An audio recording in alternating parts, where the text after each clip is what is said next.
కారం రంగు రుచితో ఉంటుంది. ఆచి మిరపపొడి అదరగొట్టే కారం రంగు రుచి.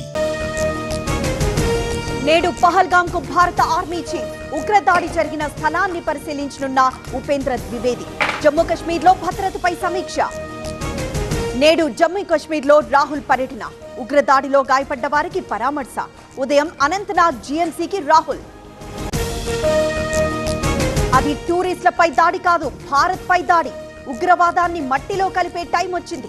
ప్రతీకారం ఎలా ఉంటుందో చూస్తారన్న మోదీ. రాజ్నాథ్ అధ్యక్షతన అఖిలపక్ష భేటీ. దాడిని ఖండించిన అన్ని పార్టీల నేతలు. ప్రభుత్వ చర్యలకి మద్దతిస్తామన్న రాహుల్.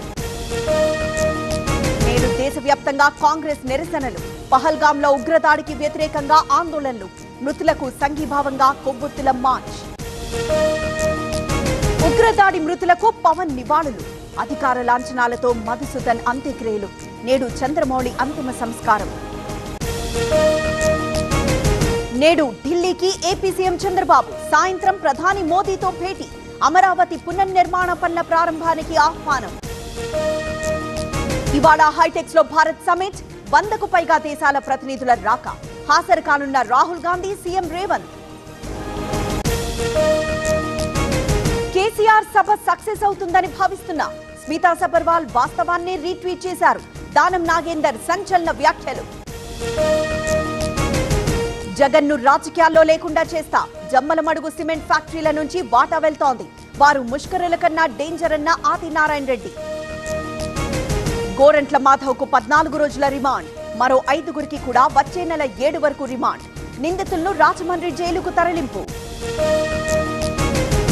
ఏపీ లిక్కర్ కేసులో చాణక్యకు రిమాండ్. వచ్చే నెల 6 వరకు విధించిన ఏసీబీ కోర్టు. లిక్కర్ కేసులో A8 గా ఉన్న చాణక్య వ్యక్తిగత కారణాలతో సస్పెండ్ చేశారు. నేను ఎలాంటి అవినీతికి పాల్పడలేదు. స్వతంత్రంగా ప్రజల కోసం పనిచేస్తానన్న దువ్వాడ. బాచర్లలో 17 మంది వైసీపీ కౌన్సిలర్లు జంప్. ఎమ్మెల్యే జూలకంటి ఆధ్వర్యంలో టీడీపీలో చేరిక. అనంతరం మంత్రి గొట్టిపాటి రవితో భేటీ. నేడు తెలంగాణలో వడగాలులు. 11 జిల్లాలకు రెడ్ అలర్ట్, 19 జిల్లాలకు ఆరెంజ్ అలర్ట్. అప్రమత్తంగా ఉండాలన్న అధికారులు. పహల్గామ్ దాడికి పాల్పడ్డ వాళ్లను కఠినంగా శిక్షించాలి. సిఆర్పీఎఫ్ క్యాంపులు ఎందుకు తీసేశారన్న ఓవైసీ. నేడు నల్ల బ్యాడ్జీలతో ప్రార్థనలు చేయాలని పిలుపు. పహల్గామ్ ఉగ్రదాడి నేపథ్యంలో టీటీడీ అప్రమత్తం. అలిపిరి నుంచి శ్రీవారి ఆలయం వరకు భద్రత కట్టుదిట్టం. తిరుమలలో ఆక్టోపస్ బలగాల మాక్ డ్రిల్. ఉగ్రదాడిపై నిజాంపేట చౌరస్తా దగ్గర జనసేన నిరసన. హాజరైన ఏపీ ఎమ్మెల్సీ నాగబాబు. పిరికి పందల్లా వచ్చి కాల్చి చంపారని కామెంట్. తావూర్ రాణాకు 10,000 కోట్లు చుక్కెదురు. కుటుంబ సభ్యులతో ఫోన్ మాట్లాడేందుకు నిరాకరణ. ఎన్ఐఏ వాదనను పరిగణలోకి తీసుకున్న కోర్టు. రాణించిన కోహ్లీ, పడిక్కల్. రాజస్థాన్ పై బెంగళూరు గెలుపు. ఉత్కంఠ పోరులో 11 పరుగుల తేడాతో విజయం.